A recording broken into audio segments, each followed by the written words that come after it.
Yaxın bir neçə dəqiqə ərzində dövlət xidmətləri sahəsində baş verən yeniliklərdən, statistik göstəricilərdən daha ətraflı məlumatınız olacaq. Əvvəlcə anonslara baxaq, sonra ətraflı davam edərik.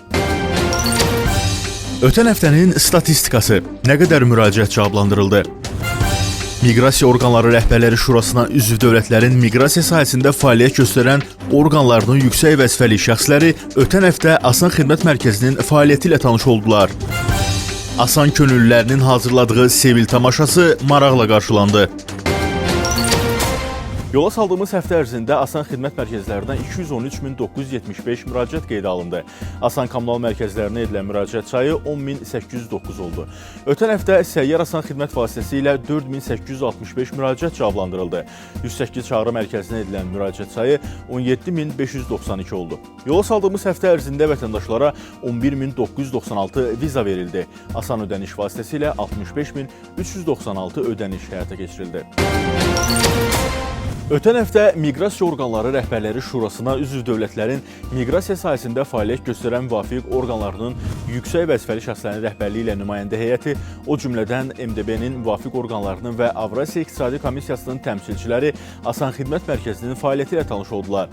Prezident yanında vətəndaşlara Xidmət və Sosial İnnovasiyalar üzrə Dövlət Agentliyi sədrinin müavini Ceyhun Salmanov qonaqlara fəaliyyət istiqamətləri, Asan Xidmət Mərkəzləri barədə məlumat verdi. Qonaqlar Asan Xidmət Mərkəzlərinin fəaliyyətinin, buradakı innovativ yeniliklərin onlarda yüksək təəssürat yaratdığını bildirdilər. Asan xidmət Bizim ölkədə də bir pəncərə prinsipi əsasında sistem var. Bu da əhaliyə xidmət mərkəzləri formasında təşkil olunub. Lakin biz Asan Xidmətdə daha geniş xidmətlər gördük. Yəni tibbi xidmətlər, iqtisadi sahədə xidmətlər, sosial xarakterli xidmətlər və s. xidmətlər çox genişləndirilib. Bugünkü görüş vasitəsilə yaxşı təcrübə mübadiləsi həyata keçirildi. Biz bu təcrübəni öz ölkəmizdə də tətbiq etməyə çalışacağıq. Burada əhalinin məşğulluğunu dəstəkləyən, işsizlik, səhiyyə məsələləri ilə bağlı yaxşı siyasət qurulub. Ailə və ya şəxsin ehtiyacı olan bütün xidmətlərdən bir məkanda faydalanmaq mümkündür. Xidmət keyfiyyətlə təqdim olunur və kiçik uşaqları olanlar, fiziki məhdudiyyətli insanlar, yaşlı vətəndaşlar üçün əlçatanlığı nəzərə alır. Bu şərtlərin keyfiyyət və əlçatanlıq baxımından nəzərə alındığı çox aydındır. Ötən həftə Asan könüllüləri Sevil tamaşasını səhnələşdirdilər.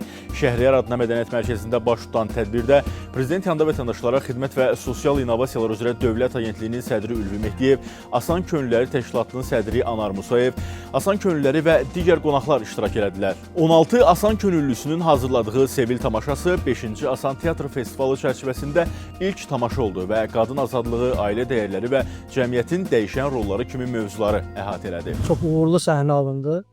Bu işdə ən böyük zəhmət, yəqin ki, rejissor işi və könüllərimizin ürəyidir. Yəni bu məsələyə ürək qoymalarıdır. Ona görə ürək iş adlandırıram bu tamaşanı. Hansı ki, buradan bir nəticəni də biz əldə etdik. Bir həqiqəti bir daha dərk etdik. Azərbaycan xalqının milli mentalitetində heç də qadınları ikinci dərəcəli hesab olunmuyor. Ən qədim zamanlardan Azərbaycan xanımları ailə, tayfa, obanı idarə edən və döyüşə öz həyat yoldaşı ilə bir yerdə gedən, lazım olanda siyasətçi, lazım olanda döyüşçü ola bilən, lazım olanda ailənin xanımı, ailənin başçısı ola bilən bir statusda olubdur. Belə, missiyamız xidmətlərin təşkilində müasir innovativ texnologiyaların və metodların tətbiqi ilə vətəndaş məmnunluğuna nail olmaqdır. Bu və ya digər maraqlı faktları, faydalı məlumatları, gündəm xəbərlərini qaçırmamaq üçün Asan TV-nin sosial media səhifələrini mütləq izləyin.